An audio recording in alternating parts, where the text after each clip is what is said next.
Censorship in the 1960s wasn't just about keeping things clean. Sometimes it was about keeping people in line. What happens when sci-fi movies go too far for the censors, pushing boundaries nobody's supposed to cross? Some of the wildest, weirdest, and most controversial sci-fi films ever made didn't just shock audiences, they got shut down, cut up, or thrown out entirely. Which movies crossed the line, and why? Let's take a wild ride through the band and the battered. Are you ready to get your mind blown? Psycho 1960. Let's get one thing straight. Alfred Hitchcock's Psycho wasn't just a movie, it was a seismic event. When people first saw it in 1960, jaws hit the floor. The infamous shower scene, people still talk about it, even if they've never watched the whole film. But here's what really rocked the boat. Hitchcock brought fear, suspense, and disturbing themes into America's living rooms in a way no one had before. Censors were not amused. Movie boards across the country called for edits. Certain cities banned it outright, and networks refused to play it. The American Production Code, which had ruled Hollywood with an iron fist for decades, was thrown into chaos. Psycho showed things audiences simply weren't supposed to see: sudden violence, psychological trauma, and a villain who wasn't a monster, but an ordinary man. Hitchcock fought for every frame, even forcing theaters to agree that nobody could enter after the movie began. A first. The backlash made headlines, but it also made history. Instead of sinking, Psycho shattered old rules, redefined horror, and set the stage for a new era of American movies. If you want to know when American cinema started taking real risks, this is ground zero. The Manchurian Candidate, 1962. Politics and science fiction collide like a head-on train crash in The Manchurian Candidate. Imagine telling audiences that a decorated American hero could secretly be a brainwashed puppet at the height of the Cold War, no less. That was more than just daring. It was downright dangerous. After President John F. Kennedy's assassination, this film became almost too real for anyone to handle. The studio pulled it from theaters and it disappeared for decades. Was it fear?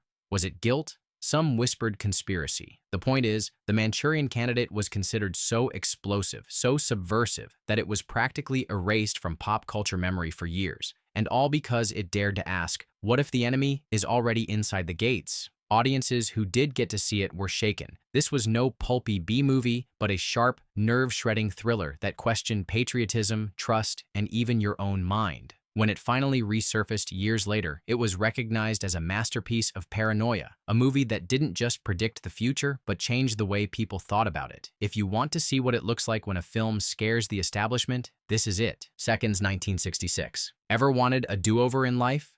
Seconds takes that wish and turns it into a fever dream. Imagine waking up in a brand new body, only to discover you can't escape your own past. This wasn't some hopeful sci-fi adventure. It was a psychological gut punch, complete with eerie surgery scenes, identity swaps, and a growing sense of dread. Audiences in the 1960s weren't ready for this level of darkness, and neither were the censors. Seconds was called too disturbing, too weird, and too adult for prime time. It faced bans in several markets, and even when it did play, many theaters cut entire sections. Some networks wouldn't touch it. The result? The film became a whispered legend among cinephiles, a lost movie that was too intense for the mainstream. Today, Seconds is hailed as a masterpiece of existential science fiction. But back then, it was radioactive, the kind of movie that censors locked away, worried it might just mess with your head for real. Planet of the Apes, 1968. If you think Planet of the Apes was just a popcorn blockbuster, think again. This film wasn't just about talking apes and ruined monuments. Underneath those famous ape masks was a bold, biting critique of society, racism, war, and the dangers of playing God. That infamous final shot.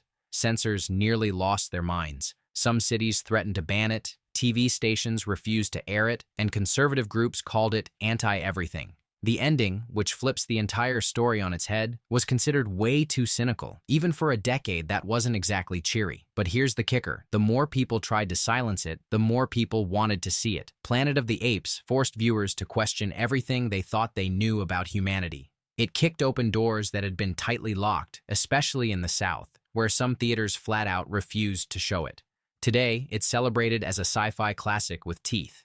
But back in 1968, it was a grenade thrown at the status quo, and the explosion is still echoing. Wild in the Streets, 1968. What do you get when teenagers take over the government, spike the water supply, and put every adult in a camp? Wild in the Streets was a satire so outrageous, some censors didn't get the joke. They just wanted it gone.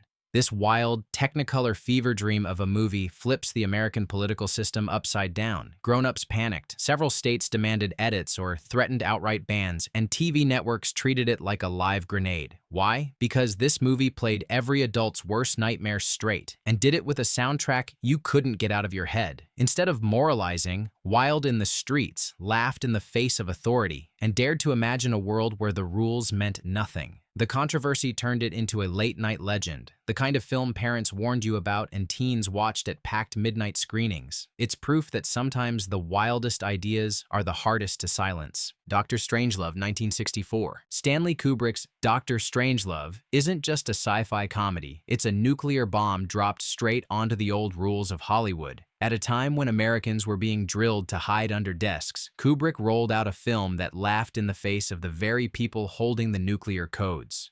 Generals losing their minds, politicians spinning out of control, and scientists building doomsday machines. This wasn't fiction. It was a send-up so close to reality, it made the authorities sweat. The U.S. military, not famous for a sense of humor, slammed the film and called for it to be pulled. Some movie theaters just flat refused to screen it, nervous that showing military officials as bumbling fools might be just a little too risky. And when JFK was assassinated, the infamous pie fight finale was yanked entirely. America just wasn't in the mood for satire about world-ending chaos. Even television networks, terrified of the film's sharp jokes and subversive energy, cut scenes for years. But instead of silencing the film, the censorship just sharpened its bite. Dr. Strangelove is now the ultimate proof that sometimes the only way to face fear is to laugh at it hard. The censors may have tried to stuff this one in a fallout shelter, but it keeps finding its way out, detonating expectations every time. The Illustrated Man, 1969. When The Illustrated Man hit theaters in 1969, it wasn't just telling stories, it was daring you to look at your own nightmares. Based on Ray Bradbury's most unsettling tales, the film is woven together by a wanderer whose tattoos come to life, each one telling a vision of a doomed future. This was no gentle bedtime story. It was a hallucinatory trip through a world where everything can and does go wrong. Censors in conservative towns took one look at the visuals, the sense of doom, and the film's willingness to question authority, and slammed on the brakes. Whole stretches were chopped for TV, removing not just violence but the very point of the stories, a warning about where humanity might be headed. Critics back then didn't know what to make of it. Some called it confusing, others just plain disturbing, and a few demanded it be shelved. But the fans got it. Over time, The Illustrated Man developed a cult following that embraced its wild style and dark spirit. If you ever wondered what it would look like if sci-fi films pulled no punches and showed the dark future lurking beneath our skin, this is it. A movie that censors wished they could erase, but only made more legendary. Fahrenheit 451, 1966. Some films are warnings, but Fahrenheit 451 is a flare fired directly into the heart of censorship. François Truffaut brought Ray Bradbury's vision to life at a time when the world seemed ready to ban anything that rocked the boat. Imagine a future where firemen don't put out fires, they start them, torching every book in sight. When this film landed, it wasn't just the story that was controversial, it was the timing. America was in the middle of a crackdown on anything un-American, and here was a film saying, beware the thought police. Schools and libraries, normally the places that stand up for stories, tried to keep this one off their shelves and screens. Censors in conservative states called for scenes to be cut, especially the ones that show government agents breaking into homes and crushing independent thought. Even when Fahrenheit 451 made it to TV, viewers often got the watered-down version, with entire speeches about freedom and resistance simply snipped out. But here's the kicker. The more people tried to silence it, the more it was seen as a badge of honor to watch it. Now it's a sci-fi classic and a must-see for anyone who ever wondered why stories matter and what happens if we let them burn. The Trip, 1967. Forget about gentle journeys. The Trip was a full-on headfirst dive into the unknown. Imagine the most colorful, disorienting road movie ever made, except the road is someone's mind and there's no map. Roger Corman, with a script from Jack Nicholson, unleashed a barrage of swirling colors, jump cuts, and wild sound that aimed to make viewers feel as if they'd stepped into a dream. The establishment, They freaked out. Censors in cities across America moved to ban it outright, arguing that it encouraged bad decisions and would turn the youth of America into mindless wanderers. The MPAA wouldn't approve it as is, so they demanded a handful of changes. But even then, plenty of theaters just said no. Mainstream critics didn't help, labeling it dangerous and blaming it for everything wrong with the younger generation. But for the counterculture, this movie became a touchstone, a secret sign that you got it, that you were ready to challenge the world and see things differently. The trip wasn't just a movie, it was an experience. And when the censors tried to lock it away, it just made it more of a rite of passage. To this day, it stands as proof that the boldest films are the ones you try, and sometimes fail, to silence. The Atomic Submarine, 1960. Beneath the surface of the atomic submarine lies something more threatening than just underwater monsters. It's a simmering distrust of authority that censors just couldn't stomach. On paper, this looks like another Cold War B-movie, with a brave crew facing off against an alien threat beneath the polar ice.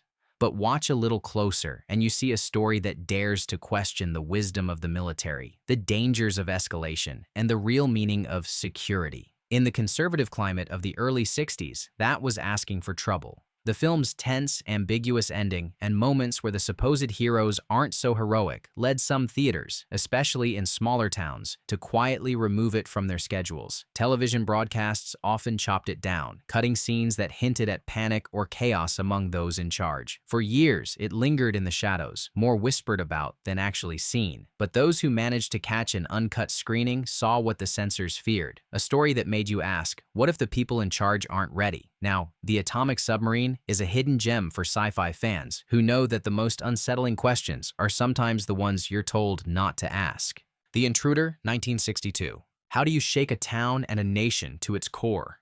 You make a film like The Intruder. Roger Corman, the king of low-budget rebellion, took a giant risk with this one, starring a young William Shatner as a smooth-talking troublemaker sent to stir up hatred and violence in a small southern town. This wasn't aliens, mutants, or futuristic gadgets. The real monster was bigotry, and it was hiding in plain sight. For 1962, that was a direct punch to the status quo. Censors and local theater owners weren't just nervous, they were downright scared. Many towns in the South outright refused to screen the film. Some theaters pulled out at the last minute, worried about protests or even violence. Even outside the South, it struggled to find a distributor, with some calling it too dangerous for American audiences. The controversy became the story, a movie about hate, being hated for showing the truth. Corman reportedly lost money on the film, but he gained a legacy.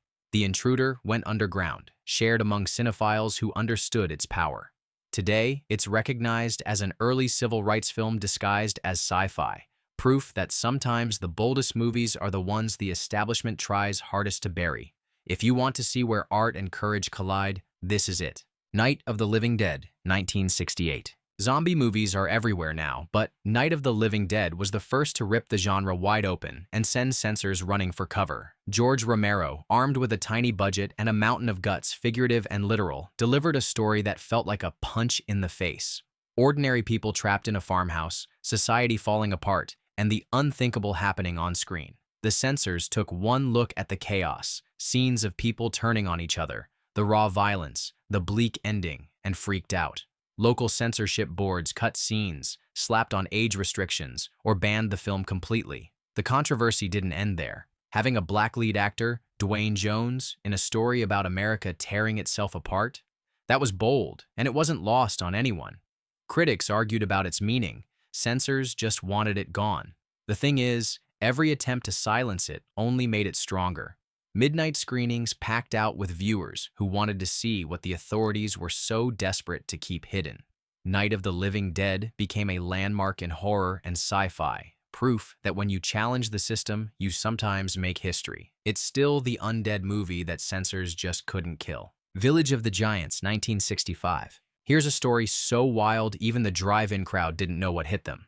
Village of the Giants looks like campy fun at first glance. Giant teenagers run amok after munching on experimental goo, turning a sleepy town into their playground. But beneath the wild premise and wild costumes, there was enough chaos to make censors sweat. Scenes of towering teens tossing cars, rebelling against adults, and generally causing havoc landed on the wrong side of the family-friendly line for many local movie boards. Some towns banned it, arguing it would corrupt the youth and encourage disrespect for authority.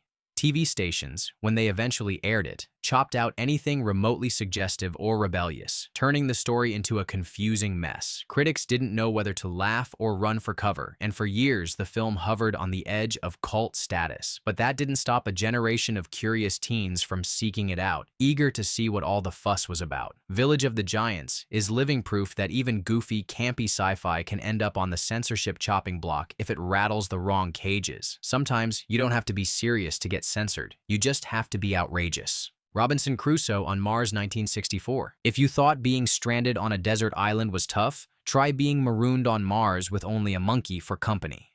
Robinson Crusoe on Mars turns the classic survival story into an out-of-this-world adventure, but it didn't just test its hero, it tested the patience of censors everywhere. The film's vision of isolation, desperation, and the dangers of unchecked power gave some censors pause. Scenes showing hallucinations, near starvation, and grim choices were deemed too dark for younger viewers. Conservative regions, nervous about the film's hopeless tone and its portrayal of survival without traditional guidance, either edited it down or pulled it from theaters altogether. TV broadcasts were just as ruthless, skipping over entire sections to avoid complaints. For decades, finding a complete cut of the movie was nearly impossible unless you knew the right late-night slot. Yet, what scared the censors is exactly what made the film memorable. Its willingness to admit that sometimes even sci-fi heroes don't have all the answers. Today, Robinson Crusoe on Mars is celebrated for its realism and edge, a cult classic born in the shadows of censorship, still finding new fans willing to venture off the map.